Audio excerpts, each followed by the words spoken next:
좋아, 개념 강의 시작하겠습니다. 여기 있는 단원들은 우리 변리사 시험 출제 기간인 이제 산인공에서 출제하지 않은 단원들이고 우리가 학습한 단원과 연계가 돼가지고 제가 특강 형식을 한번 만들어 본 거거든요.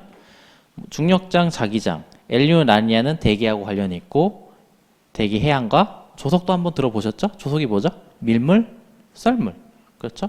케플러 법칙도 살짝 워크북을 하면서 살짝 나왔을 거예요. 조금 옛날 개념이긴 하지만. 또한 태양계 모형, 무슨 의미냐? 과거에는 우리 선조들이 이제 지구가 자전했다고 생각했나요? 그게 아닌 거죠. 거기에 따른 태양계 모형이 어떻게 변해왔는지. 자, 다시 한번 08년부터 상인공이 출제했고 이전에는 어디가 출제했었죠? 특허청. 그렇죠? 그래서 그쪽이랑 약간 출제 경향이 다릅니다. 그래서 산인공에서 출제하는 4개 단원 일단 개념을 알려드릴 거고 문제를 한번 풀어보시고요. 자, 뭐랄까 여기 너무 집중하지 마시고 우리가 알고 있었던 개념에다가 확장. 아, 이게 이래서 연계가 됐구나. 혹시 이게 내가 겪었던 생활에 이게 이런 게 접목되는구나 이렇게 보시면 됩니다. 자, 먼저 지구의 중력장과 자기장 개념 강의 시작하겠습니다. 자, 중력장이라는 거 한번 볼 때 여러분 만류인력이라는 힘을 아실 거예요. 물리도 하시니까요. 그렇죠? 질량을 가진 물체가 당기는 힘. 두 물체의 질량이 크고 거리의 제곱에 반비례하죠? 자, 여러분과 제가 지금 이렇게 가까워지고 있나요? 오글거리는데? 자, 아니잖아요. 그 이유는 너무 작으니까도 있겠지만은 힘이라는 건 벡터잖아요. 크기하고 방향을 가지고 있어요. 힘이 같다 하더라도 방향이 다르다 보니까 R자임이 0. 이렇게 해석을 하셔도 좋아요. 자, 만류인력의 방향을 한번 보시면요. 익숙한 그림이죠. 사과가 지구 중심으로 낙하라는 거 확인해 보실 수 있습니다. 근데 문제는 만류인력과 중력은 정확하게 일치를 하지 않는데 왜냐면 우리 지구가 하루에 한 바퀴 무엇을 하죠? 자전을 하잖아요. 이렇게 팔을 벌리고 몸을 세게 돌면 손끝이 저리실 거예요. 그렇죠? 원심력이라는 힘이 작용합니다. 지구 자전에 의해서. 자, 원심력을 한번 보시면요. 극에서는 0, 적도에서 최대입니다. 왜 그러냐면요. 지구가 자전을 하면 움직임의 변화가 극에서 있을까요? 없어요. 하지만 적도에서는 제일 크게 나타납니다. 이렇게 각 거리의 변화가요. 그렇죠? 우리가 알고 있는 원심력 공식은 어떻게 되죠? R분의 M V 제곱이죠. 뭔가 이상하죠? R 값이 커지면 작아져야 되는데 이게 원 운동하는 스타일이 달라요. 지구는 하나의 강체잖아요. 피자가 있어요. 피자가 반반 피자를 시켰어요. 제가 저 반대편에 있는 맛이 더 좋아가지고 피자를 돌려볼게요. 그러면은 이렇게 피자가 움직일 거예요. 그러면 퀴즈 1번하고 2번 중에 어디가 더 크게 움직였을까요? 2번이죠. 강체다 보니까 고체다 보니까 동일한 힘을 줘도 더 크게 움직이는 거예요. 요겁니다. 지구도 이렇잖아요. 극에서는 움직임이 없고 적도에서 크게 나타나는 거예요. 예시가 요 그림입니다. 이렇게요. 동일한 힘을 줬는데 바깥에가 더 크게 움직이잖아요. 연결돼 있으니까. 자, 원심력의 방향을 한번 보시면 자전축의 직각, 지구 바깥으로 작용한다라는 거 봐주시면 되겠고요. 보시면 만류인력은 지구 중심으로 작용을 하지만 원심력은 바깥으로 하지만 극에서는 없다라는 거. 적도에서 최대라는 거 봐주시고 그럼 중력과 만류인력의 차이점은 뭐냐면요. 우리 지구에서는 원심력과 만류인력을 더해줘야 돼요. 자, 그럼 북극 상황 한번 볼게요. 북극에서 만류인력 작용하지만 원심력 있어요? 없어요? 없어요. 같아요. 그렇죠? 적도에서는 좀 달라집니다. 만류인력이 작용하지만 바깥으로 무슨 힘이 제일 크게 작용하죠? 원심력. 그래서 작용하는 중력이 작아요. 그래서 여러분 다이어트의 성과를 느끼고 싶으시면 어디 가서 체중을 측정해라? 적도. 그렇죠? 중력이 작으니까. 중위도로 가볼게요. 중위도 보면 만류인력이 지구 중심으로 작용하지만 원심력이 조금 적도보다 약하게 작용하는데 그렇기 때문에 중력의 방향이 완벽하게 지구 중심이 아닌 거예요. 이런 오차가 있다고 합니다. 참고로 원심력은 되게 작아요. 만류인력 대비 300분의 1밖에 되지 않습니다. 김석빈의 체중의 거의 300분의 1이면 거의 딱정벌레? 김석빈하고 딱정벌레하고 싸우면 누가 이겨요? 제가 이기죠. 네, 굉장히 미미하지만 약간의 방향 변화 정도 준다라는 거 봐주시고요. 참고로 원심력도 영향으로 인해 가지고 원심력 영향으로 적도의 반지름이 커요. 지구를 보면요, 완전한 구체가 아니라 살짝 배불뚝입니다. 만약에 지구의 자전이 더 빨라지면 더 타원체에 가까워질 텐데 이렇게 타원체에 가까운 행성들 누가 있었죠? 목성형 행성들 자전 속도가 빠르다 보니까 배불뚝이라 그랬잖아요. 편평도가 크다 그랬죠. 그러니까 지구 행성들은 그러지 않습니다. 거의 구체에 가까워요. 이렇게요. 그래서 이 적도의 반지름 6378. 그 반지름은 좀 더 짧겠죠? 이렇게요. 네. 6378은 제 가운데 번호 일부러 맞춘 건 아니라 그랬죠? 자, 중력을 한번 측정을 해볼 텐데요. 한 번쯤 여러분 중력 가속도라는 거 9. 여기 숫자가 복잡하지만 9.8m/s 제곱 이렇죠? 어디서 측정해도 9.8m/s 제곱이겠지만 방금 수업을 들으셨으니까 어디서 중력이 제일 크게 작용하죠? 극지방. 그렇죠? 근데 이건 평균적인 거예요. 표준 중력인데 우리가 어느 지역이건 동일하게 중력이 같지는 않을 거예요. 학자들이 표준적인 중력을 구했지만은 어디 가서 실측했을 땐 다르게 나타날 겁니다. 그렇죠? 여기 지하 아래쪽에 갑자기 엄청나게 큰 금괴가 있어요. 밀도가 크니까 중력이 크게 작용하겠죠. 그렇죠? 근데 왜 동굴이 있어요? 석회 동굴이 있고 용암 동굴이 있으면 중력이 작게 측정될 겁니다. 그때 중력 이상이라는 게 플러스 마이너스에 따라 지하에 어떠한 물질이 있는지 유추할 수 있어요. 무거운 물질이 있으면 실적 중력이 크게 나타나니까 플러스가 나타나겠죠. 지하에 가벼운 물질이 있으면 실적 중력이 음수니까 이렇게요. 가벼운 물질이 있으니까요. 그래서 우리가 지하 자원을 개발할 때 바로 이렇게 파보지 않아요. 뭐가 있을 것 같다 이런 맥 같은 게 작은 증거가 나오면은 이렇게 중력을 측정해 가지고 내부에 있는 밀도를 계산해 가지고 파봅니다. 참고로 중력을 측정하는 방법은 여러 가지가 있는데 가장 뭐랄까 심플한 방법은 진자라는 게 있어요. 이 진자가 왔다 갔다 하죠. 줄이 있을 텐데 진자의 주기를 보시면요, 이 추의 크기 뭐 질량 고려하지 않고요. 요것만 보시면 돼요. 줄의 길이 L 그리고 중력 가속도. 중력이 큰 쪽에서는요 빨리 낙하하다 보니까 주기가 짧아요. 하지만 중력이 작은 쪽에서는 천천히 왔다 갔다 하겠죠. 하지만은 줄의 길이를 길게 해도 주기가 길어진다는 거. 예, 요 줄의 길이 중력 가속도의 관계 정도 봐주세요. 줄이 길면은 주기가 길어지고 중력이 크면은 짧아진다는 거. 자, 이제 자기장을 한번 보겠습니다.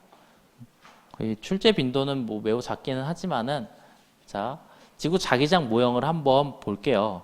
자, 제가 나침반을 한번 활용을 해볼게요. 나침반에는 두 가지 색깔의 바늘이 있습니다. 무슨 색하고 무슨 색이 있죠? 빨강과 파랑. 이들은 상극을 의미하죠. 그렇죠?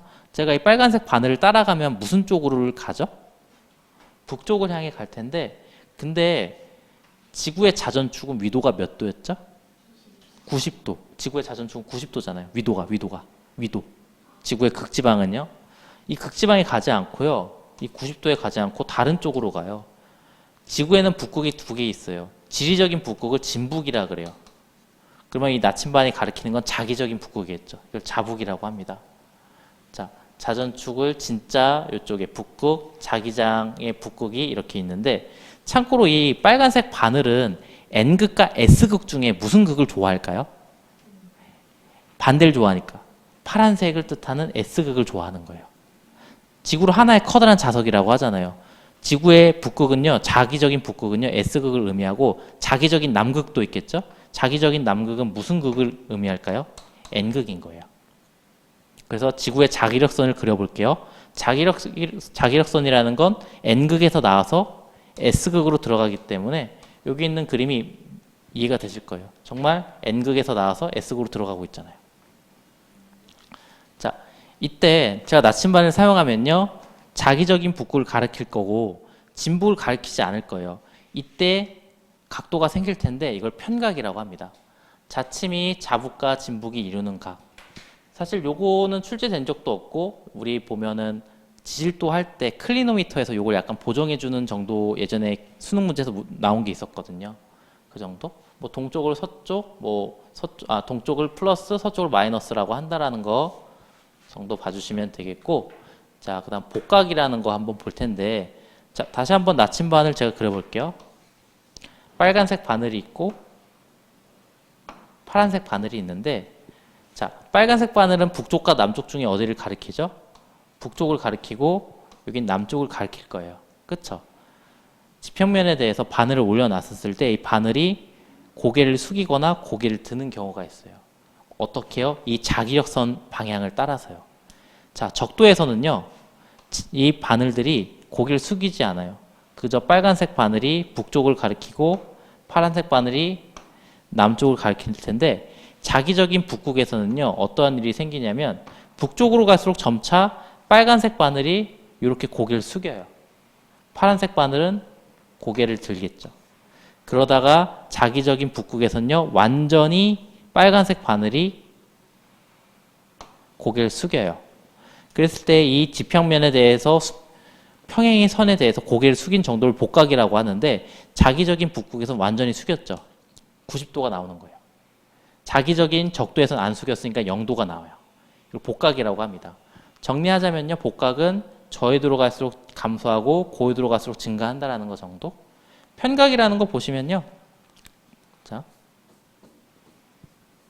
여기 자북이 있어요. 여기 진북이 있습니다. 나침반이 가리키는 건 어디라 그랬죠? 자북을 빨간색 바늘이 이렇게 가리킬 텐데 진북과의 각도가 이렇게 생길 거예요. 이 지점에서는요. 이것이 편각인데 조금 더 올라가 볼게요. 편각이 어떻게 될까요? 커지는 거 확인 가능하실까요? 이렇게요. 편각은 저해도로 갈수록 감소, 고해도로 갈수록 증가한다라는 거 봐주시고 참고로 이 자기력선이 전 자기력을 의미하는데 이것은 보존이 돼요. 어떻게? 연직 자기력과 수평 자기력으로 구성되어 있기 때문에 연직 자기력이 감소하면 수평 자기력은 증가하고 수평 자기력이 감소하면 연직 자기력은 증가합니다. 자, 연직 자기력 같은 경우에는 극에서 최대예요. 수평 자기력은 적도에서 최대라고 봐주시면 돼요. 자, 참고로 지자기 3요소는요. 편각, 복각, 예, 수평 자기력, 예, 3개입니다. 전자기력이 아니라 수평 자기력이라는 거 봐주시고요. 자, 요 옆에 그림 보시면 자기적인 적도에서는 나침반 바늘이 숙인다 안 숙인다? 숙이지 않죠. 그러다가 고해도로 갈수록 자기력선을 따라서 빨간색 바늘이 북반구에서는 숙이고 남반구로 가면요 파란색 바늘이 고개를 숙입니다. 이 숙이는 정도를 복각이라고 한다라는 거 봐주시고요. 자, 자기장 변화 한번 보겠습니다. 지구의 자기장이 고정되어 있는 게 아니라 조금씩 변해요. 3가지 스타일이 있는데 뭐 자주 변하는 거, 급격하게, 혹은 아주 천천히. 자, 첫 번째 일변화 볼 텐데 지구 자기장이 변해요. 하루 주기로. 낮과 밤. 원인은요 태양 때문이에요. 자, 낮과 밤 중에 태양의 영향을 받는 시간대는 언제죠? 낮이니까. 그쵸? 또 보시면 지구의 자기권을 보시면 원래 대칭적으로 나와야 되는데 태양 쪽이 찌그러져 있어요. 태양 때문에. 그쵸? 영향을 받으니까. 자, 영역 변화 한번 보시면요. 지구의 자기장이 오랜 시간 동안 변화를 해요. 천천히. 외핵 때문이요. 외핵 오랜만에 등장했네요. 외핵은 고체, 액체, 기체 중에 뭐에 해당하죠? 액체였고 주성분이 뭐였죠? 철과 니켈. 뭔가 자기장과 관련이 있을 것 같습니다. 자, 조금 이따 알려드리고요. 자기 폭풍 볼게요. 플레어. 무엇이 많을 때 플레어가 발생하죠? 흑점. 흑점이 강해지면 플레어도 흑점 주변에서 폭발할 뿐더러 코로나의 크기가 증가하고. 그쵸? 이렇게요. 당연히 태양에 의해 가지고 변할 텐데 태양 활동 주기 보시면 흑점의 주기, 11년 주기하고 관련이 있을 겁니다. 지구 자기장이 중요하거든요. 이제 우주에서 오는 새로운 방사선을 막아주고. 자, 지구 자기장이 왜 있는지 보면요. 과거에 사람들은 지구가 하나의 그냥 커다란 자석이라고 생각을 했었는데 문제는 우리 자석 보면은 빨간색, 파란색 있는 이 자석 있잖아요. 근데 이 자석이 문제가 뭐냐면 한 450도, 한 500도 정도 열을 가하면 얘가 자성을 잃어요. 지구 내부의 온도는 6000켈빈 정도까지 갑니다. 당연히 말이 안 되겠죠. 다른 이론이 필요했는데 그게 뭐냐면요. 철과 니켈로 이루어진 바깥에 있는 핵 뭐라고 부르죠? 이 외핵. 어떠한 상태죠? 액체다 보니까 얘가 대류를 해요. 움직여요. 그럼 무엇이 작용하죠? I가 작용할 거예요. F가 작용하죠. 움직이니까. 또한 열 대류로 인해서 I가 작용해요. 그럼 가운데 들어갈 자연스럽게 뭐가 만들어지죠? FBI. 이렇게. FBI. 예. 자, 외핵의 열 대류로 인해서 지구가 자기장이 만들어지고 참고로 이 외핵의 변화로 인해 영연 변화가 발생한다는 거. 자, 배앨런대라는 층도 하나 있는데요. 요거는 중요하진 않아요. 자, 그래도 어떻게 이루어졌냐면은 안쪽에 바깥쪽에 이렇게 있어요. 지구를 안쪽에서 감싸는 걸 내대라고 하고 바깥쪽을 외대라고 이렇게 얘기하는데 구성하는 물질 보면 가벼워요, 무거워요? 굉장히 가볍죠. 지구가 잡아두기가 힘들고 지구에서 온 게 아니라 태양에서 온 애들이 잠깐 머무는 거예요. 원자핵 모형을 생각하시면 돼요. 원자핵은 중심부에 양성자가 있고 바깥에 전자가 있잖아요. 이렇게 기억해 주시면 조금 편합니다. 예. 자, 문제 네 문제가 준비되어 있고요. 조금 난이도가 있지만은 1번, 4번에 초점 맞춰서 풀어주시면 되겠습니다. 문제풀이 시작하겠습니다. 자, 1번 문제 보시면요. 지자기 편각 일변화인데 일변화 같은 경우에 원인이 뭐였죠? 태양이었죠. 그럼 태양의 영향을 받는 시간대는 낮이니까. 자, 밤보다 낮에 크다라는 거 봐주시고 여름과 겨울 중에 태양의 영향이 더 큰 건 여름이라는 거. 자, 여름엔 남중고도가 높아야 낮아요? 높고 겨울엔 낮잖아요. 무관할 것 같지는 않을 것 같습니다. 그렇죠? 1번 문제 잘 풀어주셨고요. 2번 문제는 좀 어려운데 자, 하나하나 볼게요. 자, 균질한 지구 타원체. 이제 지구가 둥글다라는 건 아니라는 것도 아실 것 같고요. 뭐 진자가 이렇게 움직이고 일단 P 지점은 지지적인 북극, 지자기 북극은 Q가 이렇게 있는데 자, 기억보기 보시면요. 복각이 최대인 지점은 지자기 북극이에요. 북극은 몇 도였죠? 플러스 90도니까 완전히 고개를 숙인다 그랬잖아요. 그렇죠? 그래서 P가 아니라 Q라는 거, 그래서 기억보기는 아닌 것 같고 편각을 한번 볼 텐데 편각은 어디로 갈수록 커지죠? A, B 중에 고緯도인 A에서 더 커져요. 왜냐면 A 쪽에 B 쪽에서는 살짝 고개를 숙이겠지만 A 쪽에서는 더 많이 숙일 거거든요. 그러다가 지자기 북극이 부자의 북극에서는 완전히 숙이겠죠. 복각이라는 건 요 고개를 숙인 정도니까. 요 지자기 북극에 가까울수록 복각이 커지고 여기가 90도 채광이라는 거. 그러면 니은 보긴 맞는 것 같고요. 자, 중력은 어디에서 제일 강하죠? 지리적인 북극에서 제일 강한 거고 적도에서 약할 거예요. 그럼 자연스럽게 적도에 가까운 D가 더 약하겠죠? C가 더 강하고. 그럼 진자의 주기 보면 중력과 속도에 반비례했으니까 C가 더 짧을 것 같습니다. 자, 리을 보기 보시면요. 이 지점에서 편각을 측정을 하면요. 그림을 그려볼게요.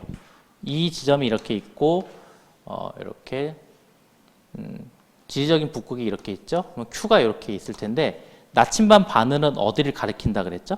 여기를 가리킬 거예요. 그러면은 사방위를 드릴 테니까 이 나침반 바늘이 어느 쪽으로 기울어졌어요? 동쪽과 서쪽 중에 서쪽이면 마이너스라는 거. 이렇게 어려웠습니다. 근데 개념을 확인하기엔 괜찮은 문제였고 너무 스트레스 안 받으셔도 돼요. 우리 한 번도 이 부분이 나온 적은 없으니까.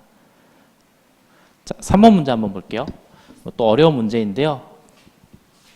전자기력이 이렇게 있고 A 지점에서 뭔가를 측정했다고 합니다. 자, 편각이라는 거 다시 한번 볼게요. 여기 진북이 있고 자북이 이렇게 있습니다. 다시 한번 나침반의 바늘은 어디를 가리킨다? 자북을 가리킬 거고 진북과의 이 각도를 편각이라고 할 텐데 근데 A 상황에서 측정을 하면요. 자북이 이렇게 있으면 위에 진북이 이렇게 있어요. 여기서 A가 이렇게 있으니까 각도가 발생해요? 안 해요? 안 하죠. 0인 거예요. 다들 여기서 측정하신다고 이렇게 막 해가지고 하시는데 문제를 읽어주세요. 이렇게. 자, 그 다음 제가 푸는 요령 알려드렸을 텐데 복각을 측정할 때는 여기 수평면이 있으면 제가 아까도 이렇게 선을 하나 그었을 거고 고개를 숙인 정도라 그랬을 텐데 여러분 시험장에서 색볼펜 사용 가능하시나요? 큰일 나잖아요. 그리고 여러분 시험지가 컬러인가요? 아니에요. 게다가 나침반 바늘 빨간색이니까 빨간색을 어떻게 표시하냐면 이렇게 화살표를 표시해요. 이게 빨간색 바늘인 거예요. 그럼 정반대에다가 파란색 바늘을 이렇게 그려주면은 나침반의 고개를 숙인 정도 요것이 복각이 되는 겁니다. 몇 도가 될까요? 32도가 아니라 이 내각은 180도니까 180 마이너스 32 마이너스 90 해주면은 58도가 나와요. 그래서 답을 디귿으로 체크해 주시면 되는데, 참고로 이 지역 같은 경우는 위도가 58도에 가깝다고 보셔도 돼요. 위도가 58도 정도면 상당히 고위도잖아요. 45도 기준으로 바뀐다고 생각해 주시면 돼요. 뭐가요? 전자기력이라는 것은 수평자기력과 연직자기력이 있잖아요. 이렇게 저위도에서는요, 45도보다 아래일 때는 이제 수평자기력이 강하고 고위도로 갈수록 연직자기력이 커진다라는 거. 그래서 이 정도 고위도면 연직자기력이 수평자기력보다 크겠죠. 예, 어려운 문제입니다, 요거. 자, 그래서 4번에 초점 맞춰주세요. 이런 류 문제 정도까지 나오신다면 이제 풀 수 있을 겁니다. 어쨌든 그 금강상은 밀도가 클까요, 작을까요? 크겠죠. 금강상이 저에게 가까우면 아마 측정한 중력이 클 거예요. 측정한 중력이 크다. 그래서 표준 중력을 빼준다. 중력 이상이 크게 나타날 것 같습니다. 그럼 중력이 크게 해선 저하고 거리가 가까워야겠죠. 가장 크게 나타나는 건 제가 봤을 때 가일 것 같고, 나다 중에 비교해보면 동굴은 밀도가 엄청 작겠죠. 그래가지고 나가 그 다음 다가 가장 작게 측정이 될 것 같습니다. 네. 수고하셨습니다.